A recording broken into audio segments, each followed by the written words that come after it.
If you thought World War III would hit us from overseas, think again, guys, because according to President Trump, the threat inside of our own backyard might shock you more than anything on the other side of the ocean. Canada, yes, Canada just got caught trying to bleed America dry while the world's deadliest enemies watch every crack in our armor. And Trump just dropped a nuclear level truth bomb about what's really going on behind those nice neighbor headlines. So right now, Russia, China, Iran, they're cheering whenever they see Canada testing us like this. And if you think that your city is safe just because it's not on the border, well, I want you to think again, because today, guys, I'm going to be revealing the top 15 U.S. cities experts say are first in line if the worst happens. Cities that America's enemies would strike first to break us overnight. Now, stick with me, guys, because in the next few minutes, you're going to see exactly why Canada's betrayal is way bigger than a tax, okay? And how it cracks open the door for our real enemies, and exactly why President Trump says that this time, no one walks over America ever again. Now, I got to ask you a question. Is your hometown on this list? I'm going to break down the full list, who's on it, why they're on it, and what President Trump's doing right now to protect American families while Canada plays both sides. So hit the like button, make sure you're subscribed, and stay locked in, because by the end of today's video, you're going to know exactly what Canada just tried to pull and exactly what President Trump plans to do about it. And you need to make sure that if you find your city on this list, that you take appropriate action to prepare yourself. So, all right, do not miss anything, guys. Let's get into it. So today, Donald J. Trump, of course, the president of the United States, whether you voted for him or not, I'm not trying to get into that. But if you care about this country, you know one thing. He's the only one that's left willing to slam the brakes on this runaway mess before it explodes into something that none of us can put back together. Because here's the truth that the mainstream they won't tell you. The world is on edge. One wrong move, guys, one weak handshake deal, one overlooked betrayal, and the chain reaction starts. President Trump knows that. He's been calling it out for years. And while he's been busy staring down Beijing, reining in NATO freeloaders, and ordering strikes that shut down Iran's nuclear fantasy before it ever got real, he's also been warning us about something that feels way too close for comfort. It's not the Middle East. It's not Taiwan. It's not even Moscow. It's Canada. That's right, guys. The so-called nice neighbor next door. Now, it's not even the citizens of Canada. It's Canadian leadership. In fact, I love Canadians. Shout out to my Canadians who happen to be watching the show. If you're from Canada, drop me a quick hello in the comments down below. Let me know what part of Canada you're watching from. So everyone loves to joke about polite Canadians, right? Maple syrup, apologizing too much. But let me tell you this, guys. Behind closed doors, while the headlines keep you distracted, Canada's government was this close to selling us out for billions. And by doing it, they didn't just poke the bear. They cracked open a back door that Russia, China, and even Iran are dying to walk through. Now, stick with me, guys, because I'm about to read you guys the updated list of 15 American cities that would be hit first if World War III breaks out. And trust me, guys, some of these cities are going to shock you. I'm just warning you right now. But first, you need to see how Canada's betrayal connects every piece of this puzzle. So let's rewind just a couple days ago. While President Trump's team was hammering out the new trade rules meant to keep North America strong, fair, and honest, Canada pulled a stunt behind the curtain. They slipped a plan for what they call digital services tax. Now, that might sound innocent, right? Wrong. This wasn't a routine fee. In fact, it was a massive targeted shakedown aimed straight at America's biggest and most profitable tech innovators. Okay, these companies that keep us 10 steps ahead of China, that essentially pay our workers here at home, that pump billions into our economy every single year, those are the companies that Canada was attacking. They didn't do this by mistake. They did it during sensitive trade talks, number one, kind of like they thought that they would be able to sneak a few $1 billion off the table while nobody was watching. Essentially a hidden toll booth slapped on the digital highway that we built just to pad their own pockets. Now, President Trump, he didn't even flinch. He looked right at the cameras and said it. There's been something going on that we don't like. He was talking about this, guys. Canada wanted the benefits of the American market, but thought that they could bleed us dry at the exact same time. Now, if you're sitting there thinking, well, Canada scraped it, what's the big deal, right? Here's the big deal, guys. They only backed down because President Trump called them out publicly. He put the heat on them. And he made it clear that America's done getting played. This wasn't a polite, oops, my bad, I'm sorry. This was a test, and they failed. Because if Trump didn't call them out, they would have kept doing it. And while your closest trading partner is willing to pull that kind of move while the world's worst regimes watch for cracks, you better believe it ties right into why those 15 cities are at risk if the worst happens. Because, guys, I'm about to show you why this wasn't a one-off. Canada's been pulling these tricks for years, and Trump's not letting them slip under the radar this time. He's cutting them off, and he's holding the line for American workers, for American families, and yes, American cities that are now on that target list if we ever let down our guard. So now, by the way, do not wait until the next medical bill reminds you that you're on the wrong plan. Caroline, she didn't do that. She said, Chapter saved me from $4,000 in medical expenses. They didn't just talk, they delivered. Wow. I appreciate you sharing that update and information with me, Carolyn. Let's not forget about Flying Circa 86. They said 2 companies scammed me. Chapter pulled me out before I lost even more. What a blessing. Wow. Guys, stop paying the price for somebody else's bad plan. Fix it right now. Give our friends at Chapter a call. Phone number is down below, 909-563-8279, or better yet, hit them up on the website at askchapter.org/Ron. You don't have to get burned again. So now, if you're sitting there and you're thinking to yourself, okay, one sneaky tax plan, not the end of the world, right? You need to understand something, guys. This is not a fluke. This is a pattern, okay? Canada's been riding America's economic coattails for decades, while quietly stacking the deck in their favor every chance they get. Ask any farmer in Wisconsin or even upstate New York about Canada's so-called fair trade on dairy. Anybody know about that? Or talk to our timber producers about Canada's softwood lumber tricks. Or ask any rancher who's watched them dump products across our border while blocking ours with backdoor fees. Ask any one of them about any of those things. 70%. That is the number that you need to remember. 70% of everything Canada produces gets sold right here to us, not to Europe, not to Canada, or not to China, not to any other country. And yet, in spite of that, they've hit our farmers with these unfair tariffs and red tape for years,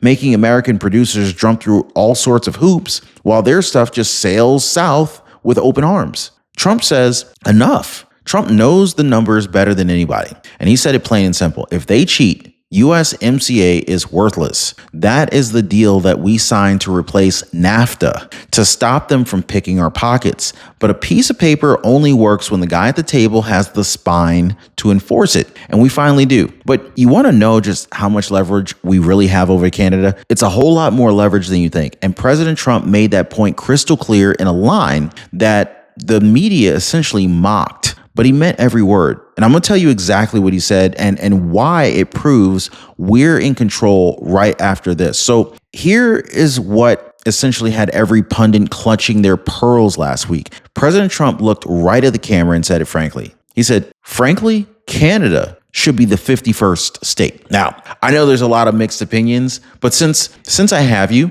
comment down below. Should Canada be the 51st state? And I also want to hear from my Canadians. Do you think that Canada should be the 51st state? I want to hear from Americans and Canadians. Let me know. I'm going to be looking through the comments. And so now the legacy media just completely lost their ever-loving minds. They said, Trump's insulting our neighbors. He's out of line. How dare he? But is he really out of line? But you and I both know better, guys. That line wasn't about insulting Canadians. In fact, I know a lot of Canadians that would love to be a part of America. Why not? Right? I mean, anyway, so it was about reminding Ottawa and Alberta who holds the cards. President Trump loves the Canadian people, and we know that. The working families up north who buy cars, watch our movies, and work alongside us every single day. Heck, we have NBA teams that are in Canada. Like, I don't even know why we're not all one big country already, to be honest with you, but whatever.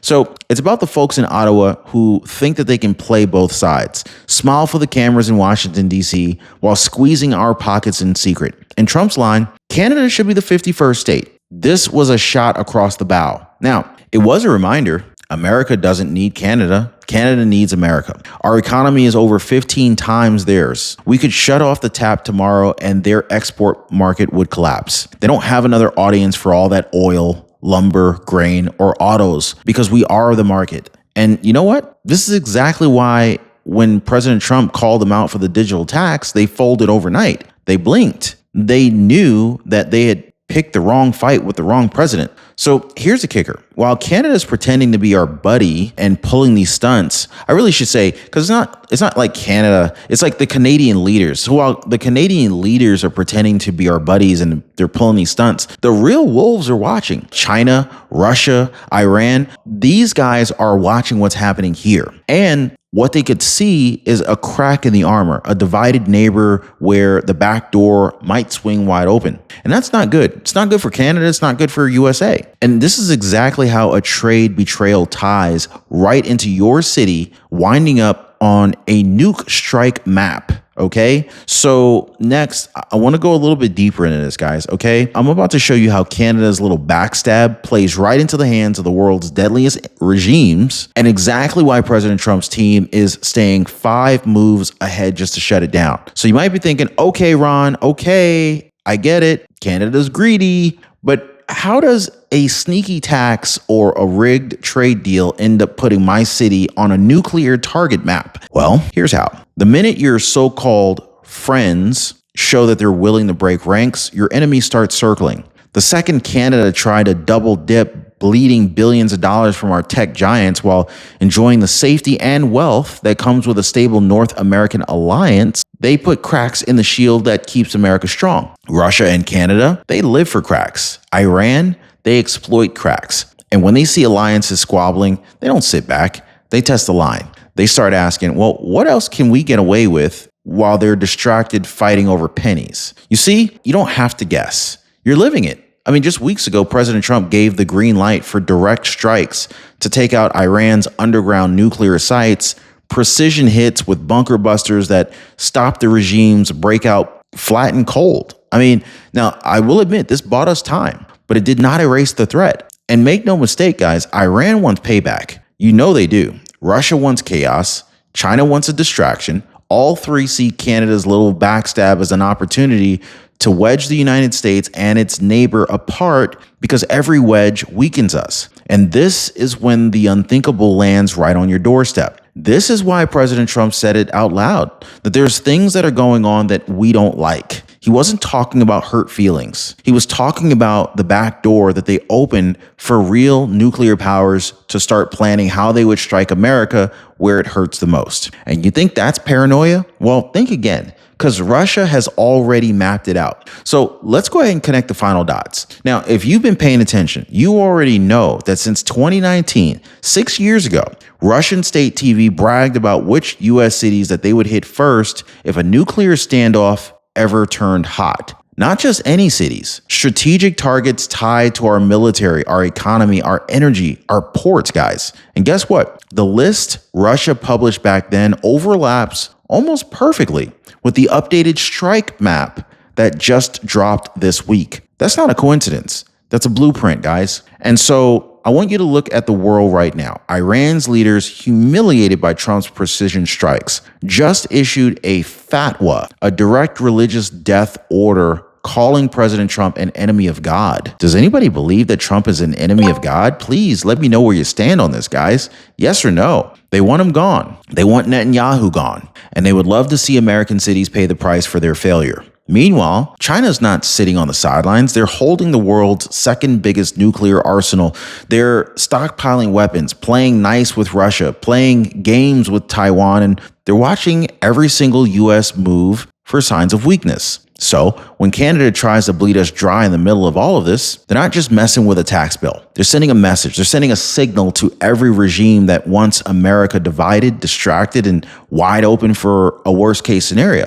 And if that doesn't make you look up from your phone right now for a second and ask, hey, wait a second, where do I live on that map? Then I don't think you're paying attention yet. All right, so you've waited for it. You've heard the warnings. You've heard the threats. And you now know that they're not just headlines. They're coordinates. This is the updated U.S. nuke target list confirmed by military analysts just 4 days ago. The 15 cities most likely to get hit first if World War III ever crosses the line from tension to detonation. And here's the chilling part. These cities are not random. Each city ties back to why America is so strong and exactly how an enemy would try to break that strength in one night. Listen closely, guys. If you hear your city, you better stay all the way to the end, okay? So number 1, Honolulu, Hawaii. Paradise is what many people think of when they think of Honolulu, Hawaii, right? Not when it comes to nuclear strategy, though. It is the Pacific gatekeeper, home to Pearl Harbor Hickman Air Force Base, and one of the most isolated U.S. populations anywhere. So if an enemy wanted to cut our reach in the Pacific, they would probably hit Honolulu first. Now, number 2, Shreveport, Louisiana. I know, you're probably thinking, it looks quiet. What are you talking about, Ron? But Barksdale Air Force Base hosts B-52 bombers ready to fly anywhere on Earth. If Russia or China wants to stop our bombers from flying, they strike here. Number 3, Ogden, Clearfield, Utah. Mountain towns, not safe. Hill Air Force Base runs nuclear operations, a direct line for any strategic strike aiming to shut down our arsenal. Number 4, Cheyenne, Wyoming. I know only 66,000 people live here, but Cheyenne's Francis E. Warren Air Force Base, it's the brain for our intercontinental ballistic missiles. You lose Cheyenne, Wyoming, you lose the command to strike back. So that's a critical site, a critical city. Number 5, Great Falls, Montana, close to Malmstrom Air Force Base, home to hundreds of missile silos, out in the open plains, cold, remote, but not invisible to Russia's maps. Number 6, we've got Colorado Springs, Colorado. This is where NORAD lives, okay? North American Aerospace Defense Command. You can't defend United States skies if you lose Colorado Springs. Number 7, we've got Omaha, Nebraska, right in the heartland, but it's the control nerve for nuclear command. Offutt Air Force Base has run America's most sensitive nuclear operation since the Cold War. Number 8, we've got Albuquerque, New Mexico. Looks like a desert town, desert tech town, but Kirkland Air Force Base holds one of America's largest nuclear stockpiles. That's the bullseye for any strike aiming to wipe out our reserves. Number 9, Houston, Texas. So the United States energy capital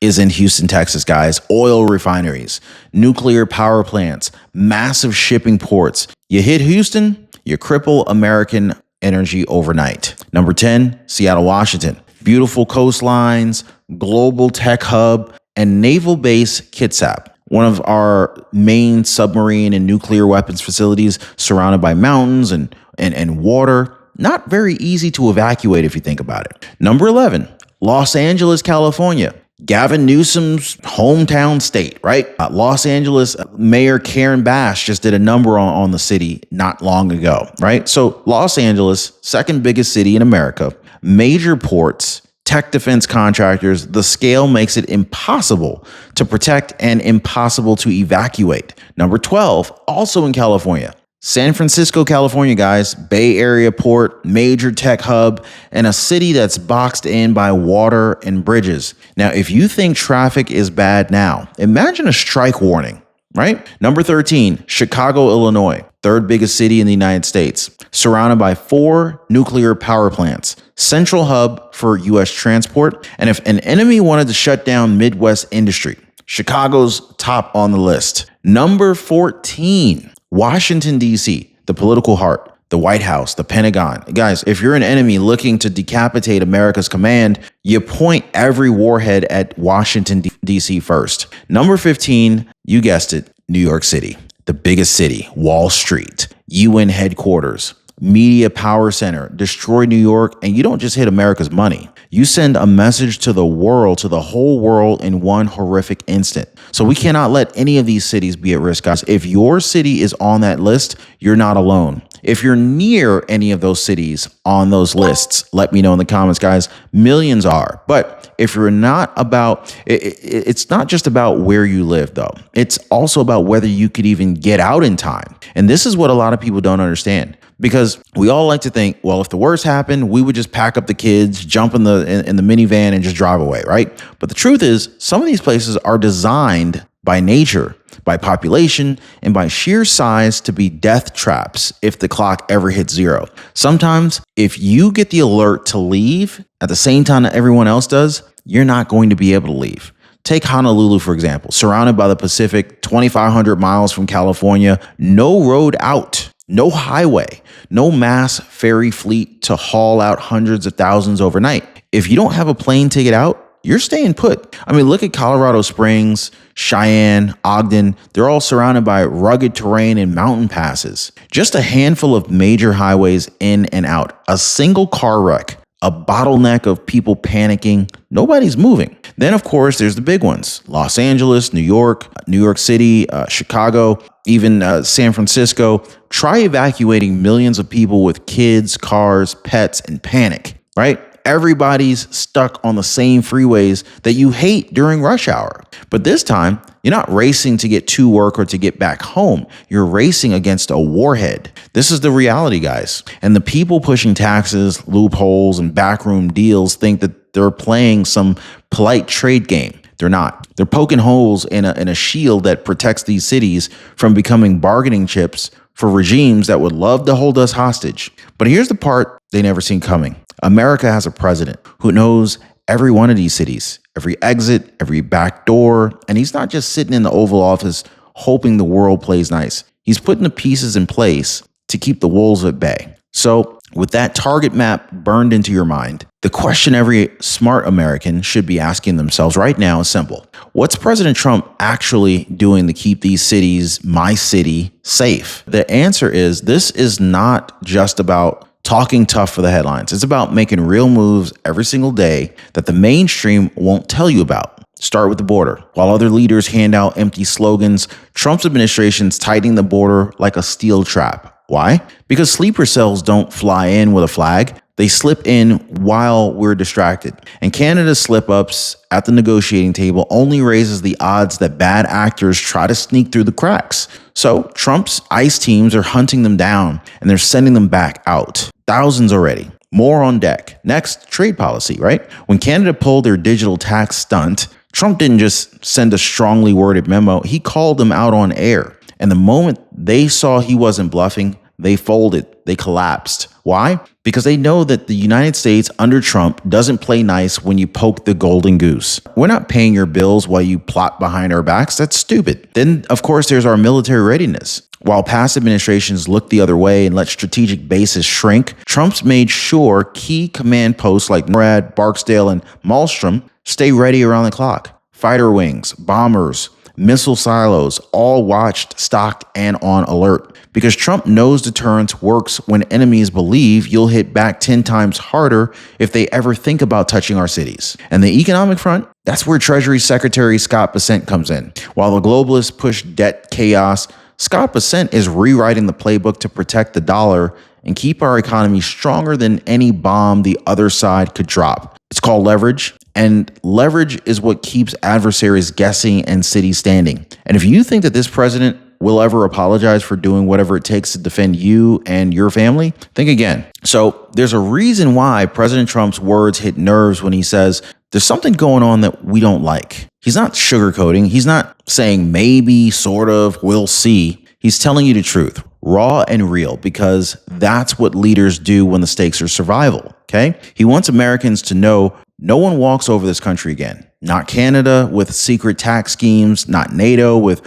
overdue defense bills, not Iran with fatwas, not China with whispers of buyouts, not Russia with intimidation lists. And if your city's on this list, he wants you to know you're not forgotten. You're not a bargaining chip. You're not expendable for the next global handshake. You're not any of these things, guys. You're exactly why he put America first, because that means putting you first. So when you hear that noise, the legacy news, the smug headlines saying, oh, he's fear-mongering, he's overblowing it, there's nothing to worry about. Remember this. The people who say nothing to worry about are never the ones who are going to pay the price when the sirens wail. You see what I'm saying here, guys? It's nothing for them to worry about, but it's everything for you to worry about. President Trump knows that. This is why he doesn't sugarcoat the real threats. This is why he's flipping the script on freeloaders, spies, and enemies with zero apology. So what should you do? Well, I'll tell you what I would do. I'd definitely stay aware. Know where you live. Know what you would do if you ever had to move fast. And above all, never back leaders who back down. Support the people who stand up, even when it's uncomfortable, because they're the ones who keep the wolves out of your backyard. So what does all this mean for you sitting there right now? Well, it means you don't tune out. It means you don't pretend that someone else is handling it. It means you don't buy the bedtime stories that they feed you on evening news about how everything's under control while your grocery bill doubles and your city shows up on a target map that nobody else wants to read out loud. You see what I'm saying here, guys? If your city was on that list tonight, Honolulu, Houston, Seattle, New York, Los Angeles, DC, San Francisco, Shreveport, any of them, then you do what smart Americans have always done when danger circles the gates. You pay attention, you get informed, and you stand behind the commander-in-chief who refuses to let anyone, foreign or domestic, sell you out for a cheap handshake deal. Another thing, make sure you click the link in the description down below. Join our breaking news newsletter so that way you are updated as soon as breaking news does come out. It's totally free to join that. Hit the link down below because let's be honest, guys, when Canada tries to squeeze our tech companies, they didn't ask for permission. When China spies on our networks, they don't wait for a press conference. When Iran issues a fatwa on a sitting president of the United States, they don't care what your policies are. They just want you afraid, divided, and distracted. President Trump's not distracted, and neither should you be. He wants you to be ready, not paranoid, just prepared. Know your region, know your roots, know your family's plan if something rattles that siren at, say, 2 a.m. in the morning. You don't have to live in fear. You just have to live with your eyes open and just have a plan. So if you want to do something right now, stay informed, stay vocal, stay loyal to your country, not to people who traded away for pennies. And remember, guys, defense doesn't just happen with missiles and radar. It happens with dollars and debt too. And so while the world tries to push us toward chaos, Treasury Secretary Scott Bessent is fighting a different battle to keep our debt strong, to keep our currency stable, and not to mention our economic floor unshakable. No matter what storm comes from Beijing, Ottawa, or Moscow, he knows what President Trump knows. You can't defend a nation with a begging bowl. A strong economy is a strong defense. And this is why we're tightening the purse strings. We're bringing jobs home. We're stopping the free rides that they let countries like Canada cash in while they plot backroom stunts behind our backs. Canadian leadership, of course. So when you hear Scott Bessent talk about interest rates and yields and rolling over debt, I want you to know it's not just Wall Street chatter. It's the silent shield that keeps missiles in silos and American families sleeping under a flag that stands for something more than empty promises. So here's what you can take from this today, okay? President Trump's nuke warning isn't fear-mongering. President Trump's nuke warning is not politics. It's the plain, cold truth that Canada tried to sell us out, or at least Canadian leadership did. The wolves were watching, and they blinked when President Trump stared them down. And if they tried again, we'll be ready. So your city might not be on the map, but it's not alone. It's not forgotten, and it's not unprotected. Not as long as the president stands his ground, pulls back the curtain, and tells you exactly what the elites don't want you to hear. So do your part. Like this video, share it, subscribe, tell your family, tell your neighbors, because when America knows the truth, America stays strong. And when America stays strong, no one, not Canadian leadership, not Russia, not China, not Iran, ever dares knock on your door with anything but respect. This is your country, guys. This is your shield, and this is your warning. Straight from the man who won't sell you out for anything. We'll see you next time.